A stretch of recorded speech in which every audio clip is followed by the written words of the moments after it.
Hey there, how there, ho there. It's Jeff Cutter Diamond welcoming you to yet another Cutter Top 10 MLB video. And today we're rocking the Toronto Blue Jays pullover, the retro pullover, as I try to hope my Toronto Blue Jays on in the World Series and all that of 2025. Of course, this is not a Blue Jays top 10. This is a Canadian top 10. It's the top 10 Canadian MLBers of all time.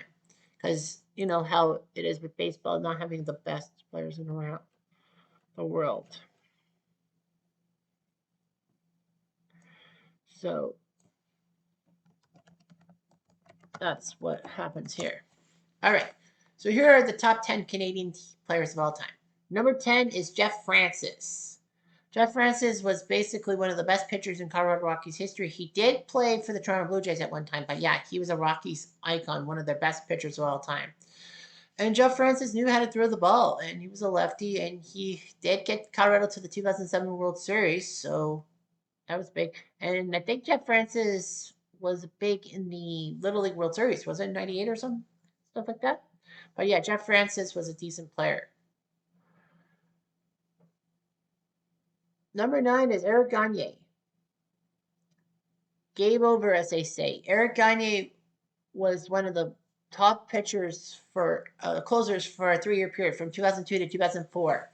Basically, he was the newer version of Trevor Hoffman, if you will. You know, he had this dangerous thing and then game over flash on the screens, and he had the 50-plus save consecutive saves, which was actually an MLB record, which was amazing that Gagne had not blown a save.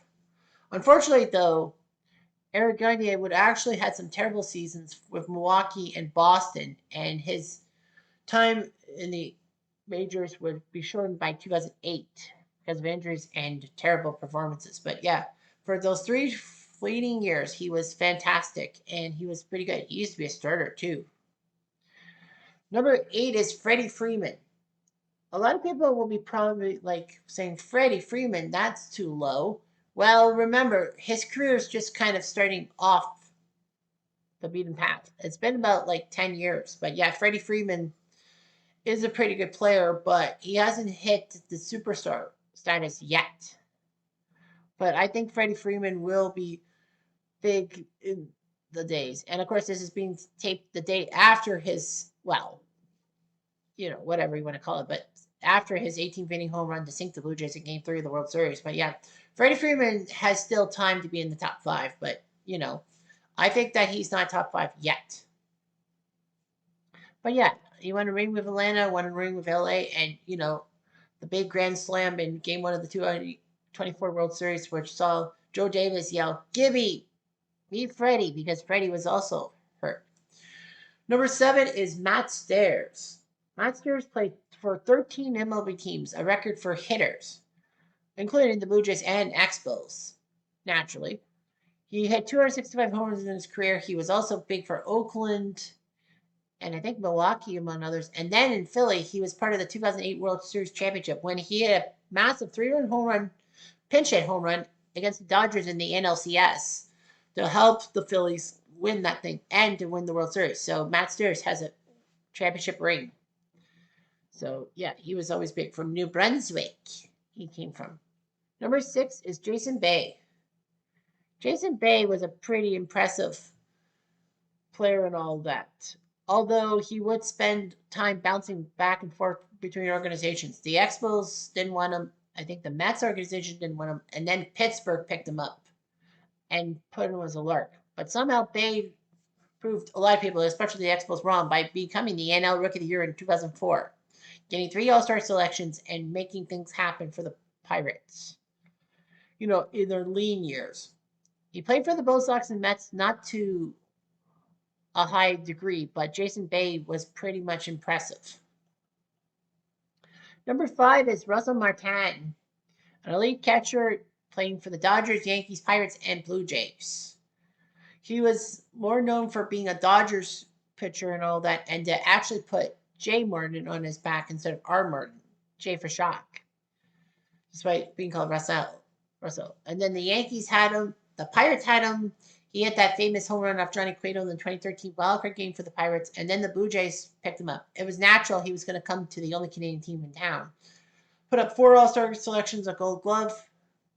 He was pretty good, and the Blue Jays really needed him for that 2015-2016 stretch drive.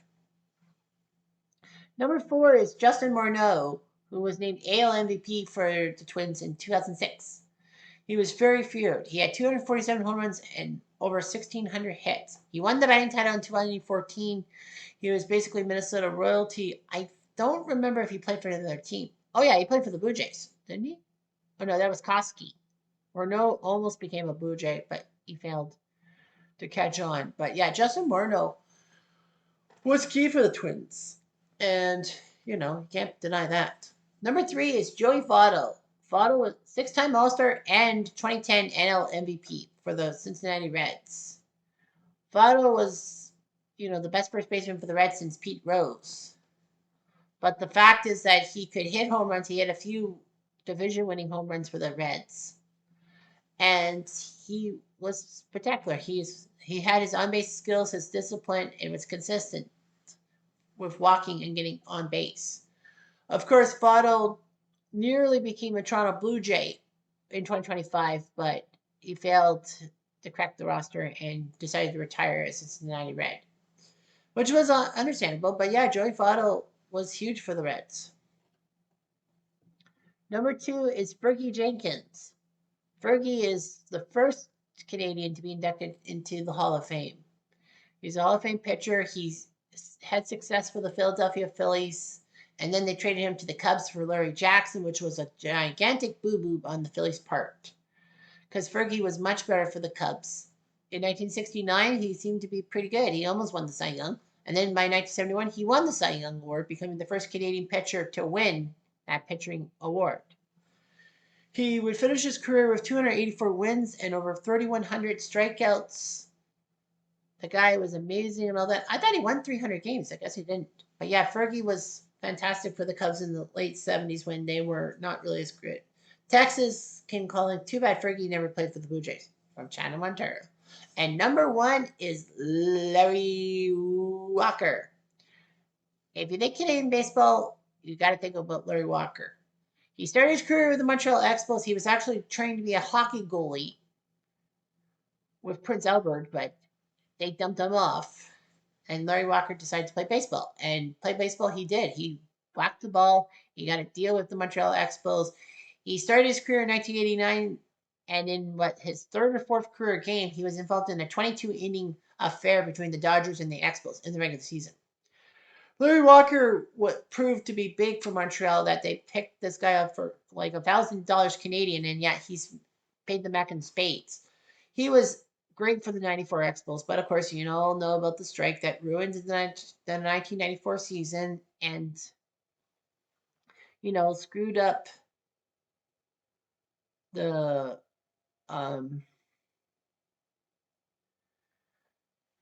rest of things. Montreal could not keep their players, and Larry Walker said he didn't get an offer from the Expos. He would have stayed for any amount of money and all that. But Colorado came knocking, and then Larry Walker hit a 3-home run game against the Expos one time in Montreal. And he was just amazing and all that. Larry Walker helped Colorado win the 95 wildcard berth. And then, he won the NL MVP in 1997. Unfortunately, he was not named Canada's Athlete of the Year. That was Jacques Villeneuve. And, of course, Larry Walker bemoaned losing, saying that I lost to a machine.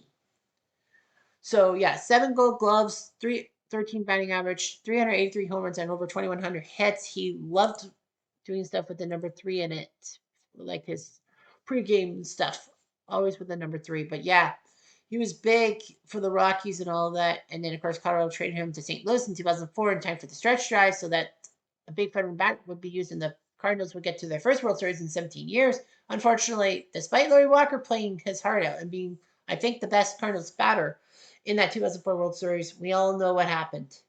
They ended up shitting the bed against the Bo Sox. But yeah, Larry Walker is always going to be home sweet home to me. And Canada's got some great baseball talent.